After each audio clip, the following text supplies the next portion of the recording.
बिस्मिल्लाहिर्रहमानिर्रहीम। आप हजरात के सामने दो मुख्तसर मसले पेश कर रहा हूँ। एक खातून ने सवाल किया है कि मुफ्ती साहब, क्या खालाजाद भाई महरम होता है या नहीं, शरीयत का क्या हुक्म है। और दूसरा मसला ये कि ये जो नगीने यानी पत्थर जो इस्तेमाल होते हैं अंगूठियों में, ये राशि के एतबार से देखकर जब अंगूठी में लगाए जाते हैं तो क्या इनमें नफ़ा या नुकसान पहुंचाने की कोई ताकत है या नहीं। कुछ कहते हैं कि ताकत होती है, राशि के नग है तो उसकी अदद देख के फिर राशि का नग तैयार किया जाता है, अंगूठी में लगा के जड़ के उसको फिर जो है पहनाया जाता है, और कहते हैं कि ये अब नफ़ा पहुंचाने वाला नग है आपके पास, अब आपको कोई नुकसान नहीं पहुंचा पाएगा। क्या ऐसा अकीदा रखना दुरुस्त है? शरीयत क्या कहती है इस बारे में? तो देखिए, सबसे पहले मैं आपको आपके खालाजाद भाई के बारे में बता दूं। शरीयत ने खालाजाद भाई को उस वक्त महरम कहा है अगर या तो आपके खालाजाद भाई ने आपकी वालिदा का दूध पिया हो या आपने उसकी वालिदा का दूध पिया हो। अगर आपने दोनों ने एक दूसरे की वालिदा का दूध पिया हुआ है या दोनों में से एक ने, तो फिर आपके लिए महरम हो जाएगा। और अगर ऐसा नहीं है तो फिर गैर महरम है, उससे पर्दा जायज है, पर्दा करना फर्ज है, नहीं करेगी तो गुनाहगार होगी। यह है शरीयत का हुक्म खालाजाद भाई के बारे में। अब आते हैं पत्थर की तरफ। तो देखिए, पत्थर का जो मैटर है, मामला है, ये अकीदे की बात तो मैं बाद में करूंगा, पहले ये बता दूं कि ये आया कहां से है। यह है आमिलों की देन। आमिल लोगों ने अपनी दुकान चमकाने के लिए, अपना बाजार को फरोख्त देने के लिए इसको जो है तकदीर से जोड़ दिया, तकदीर से जोड़ दिया। हालांकि तकदीर का मामला क्या है, आमन्तु बिल्लाहि व मलाइकतिही व कुतुबिही व रुसुलिही वल यौमिल आखिरी वल क़द्रि खैरिही व शर्रिही मिनल्लाहि तआला वल बअसी बअदल मौत। यहाँ पर ये जो अल्फाज आए हैं ना, वल क़द्रि खैरिही व शर्रिही मिनल्लाहि तआला, तो यहाँ पर ये बताया गया है कि अच्छी बुरी तकदीर का मालिक सिर्फ और सिर्फ अल्लाह है। अल्लाह के सिवा न कोई तकदीर बना सकता है, न कोई बिगाड़ सकता है। और ये भी याद रखे, अल्लाह तबारक व तआला ने, रसूलुल्लाह सल्लल्लाहु अलैहि वसल्लम फरमाते हैं कि अल्लाह ने दुनिया को, कायनात को वजूद देने से 50,000 साल पहले सारी मखलूक की तकदीर को लिखकर लोहे महफूज में महफूज कर दिया है।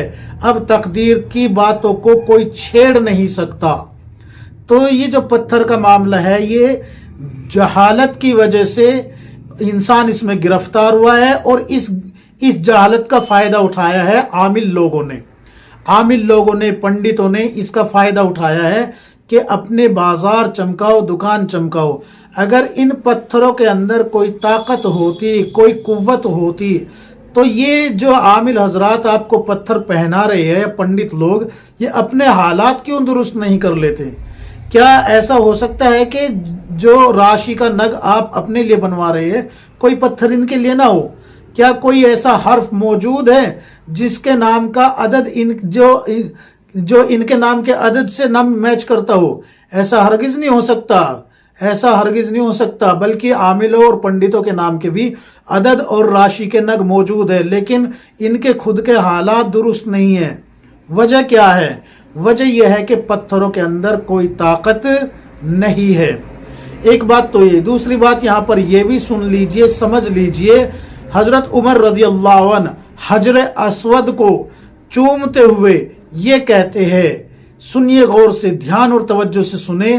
हजरत उमर रज़ी अल्लाह अन्हु हजर अस्वद को चूमते हुए ये कहते हैं, ए हजर अस्वद, मैं तुझे इसलिए नहीं चूम रहा, मैं तुझे इसलिए बोसा नहीं दे रहा कि तेरे अंदर कोई ताकत है किसी को नफा या नुकसान पहुंचाने की, बल्कि इसलिए चूम रहा हूं कि मैंने रसूलुल्लाह सल्लल्लाहु अलैहि वसल्लम को तुझे चूमते हुए देखा है, न कि तेरे अंदर कोई नफा नुकसान की ताकत है।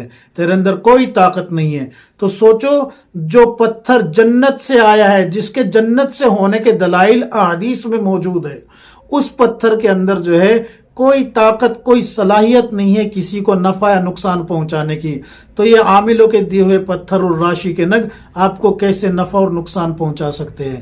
لہذا ان کی کوئی حقیقت نہیں ہے، ان پہ اعتماد کرنا، اعتبار کرنا، عقیدے میں شامل کرنا ہی شرک ہے۔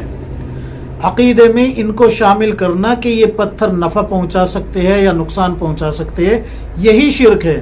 اس شرک سے آپ کو باہر آنا ہے، اور اس شرک سے باہر آنے کے لیے آپ کو کیا کرنا ہے وہ سنیں۔ سب سے پہلے ان انگوٹھیوں میں اگر چاندی کی ہے یعنی کوئی قیمتی انگوٹھی ہے تو اس انگوٹھی میں سے اس پتھر کو نکال کے پھینک دے۔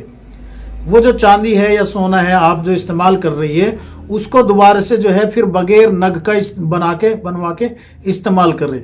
اور اگر کوئی بے قیمت ہے جیسے کہ آرٹیفیشل انگوٹھی ہے اس میں لگوائے ہوا ہے تو پھر اس انگوٹھی کو ہی پھینک دے، اس انگوٹھی کو ہی پھینک دے، اس کی کوئی حقیقت نہیں ہے۔ یاد رکھے کوئی حقیقت نہیں ہے ان پتھروں کی، اور خود جو ہے یہ اپنے اندر یقین پیدا کرے کہ کرنے دھرنے والی ذات صرف اور صرف اللہ کی ہے۔ انہ علی کل شیء قدیر، اللہ ہر چیز پہ قادر ہے۔ اور یہ بھی سمجھ لیجئے کہ اللہ کسی کا محتاج نہیں ہے۔ اللہ الصمد، اللہ بے نیاز ہے۔ اللہ کیا ہے؟ بے نیاز، ساری کائنات اس کی محتاج ہے اور وہ کسی کا محتاج نہیں ہے۔ اپنا یہ یقین بنا لیجئے تو انشاءاللہ تعالی العظیم آپ جو ہے اپنے یقین کو درست کرنے کی بنیاد پہ ایمان کے معاملے میں آگے بڑھتی چلی جائے گی۔ اور یہاں پر یہ جو اگر کسی کا عقیدہ ایسا ہے تو ان پتھروں کو اتار کے پھینکنے کے بعد توبہ استغفار اس پہ لازم آ جاتی ہے۔ لہذا اپنے عقیدے کو درست کرنے کے لیے اللہ کے سامنے توبہ کرے اور رجوع فرمائے اللہ سے کہ اللہ میں غلط تھا یا غلط تھی اور مجھے شیطان نے بہکا دیا تھا عاملوں کی شکل میں، اس لیے اللہ میں معافی چاہتی ہوں، توبہ کرتی ہوں یا کرتا ہوں، اور استغفار کرے اللہ کے سامنے۔ انشاءاللہ تعالی العظیم آپ کا عقیدہ بھی درست ہو جائے گا اور اللہ آپ کو انشاءاللہ معاف بھی فرما دے گا۔ اللہ تبارک و تعالی ہم سب کو کتاب و سنت کے مطابق زندگی گزارنے کی توفیق عطا فرمائے، آمین یا رب العالمین۔